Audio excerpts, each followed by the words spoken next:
Welcome.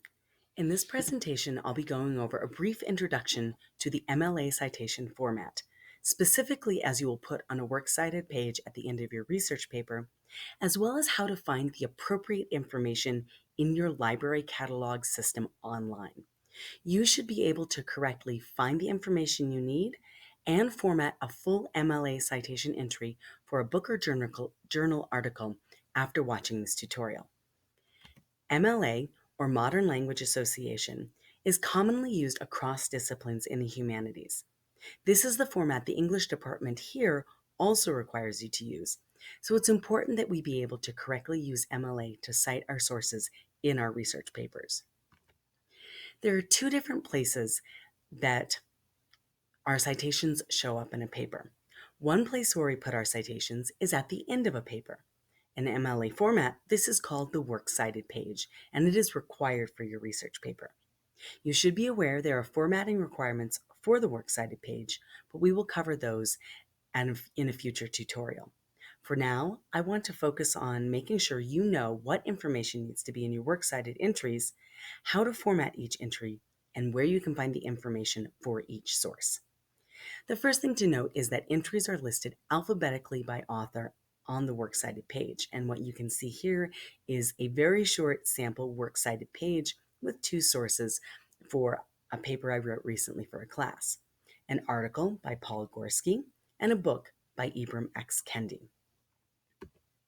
So works cited entries in MLA format asks for the following information in the following order: author, title of source, title of container, other contributors, version, number, publisher, publication date, and location.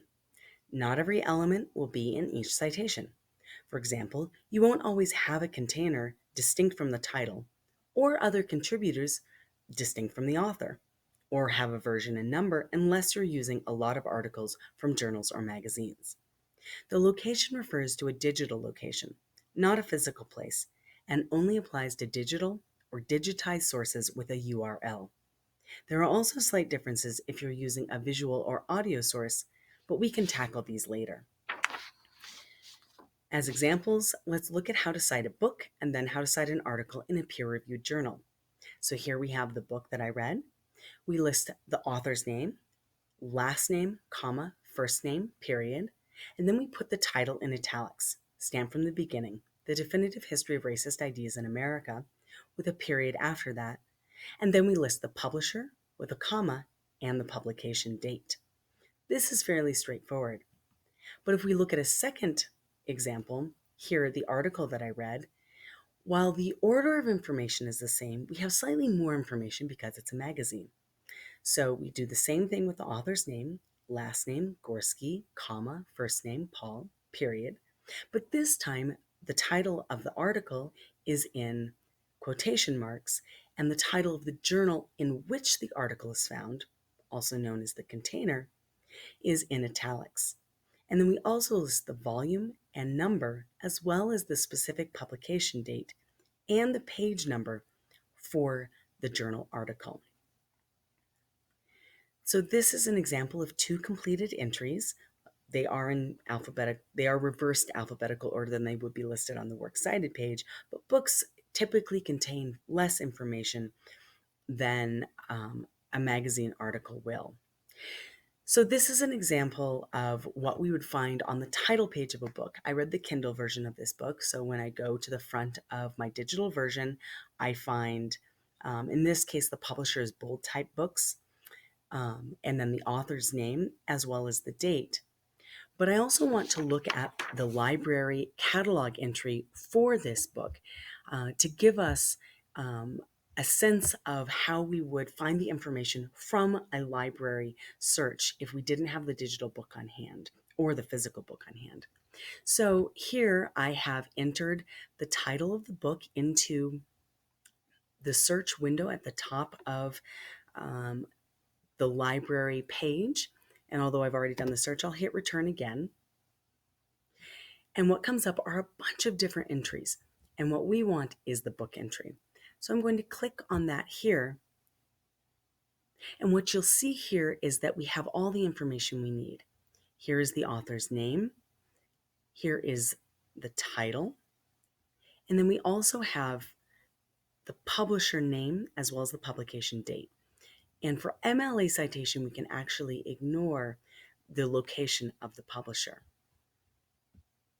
There's another way to get this citation information, and one way to do that is to click on the quotation marks in the library search engine. We click on that. We have several different options, and here we want to come down to Modern Language Association, and this will automatically generate an MLA citation entry for our works cited page for us. However, I want to caution you, always double check to make sure that the formatting, punctuation, order of information, and capitalization is correct. Never simply trust an automatic citation generator. It's very important that you know how to do this yourself. And if we wanted to use that, actually, I'll come back to this. If we wanted to use this, what we could do is simply copy and then paste this into our paper on the works cited page.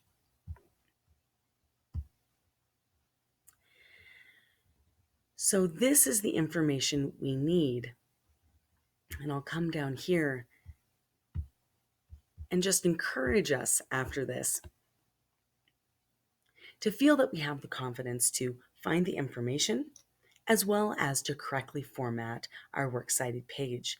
And if you need additional guidance, these are two very good resources. One, the Works Cited, a quick guide on the MLA Style Center, as well as the Purdue Online Writing Lab, also known as Purdue OWL, website, which has a detailed online library of citation formats, both for books and journals, as well as all of the other formats we didn't have a chance to get to today. So go forth and cite, feel confident in what you're doing, and know that citation is an important part of taking part in the academic and intellectual community.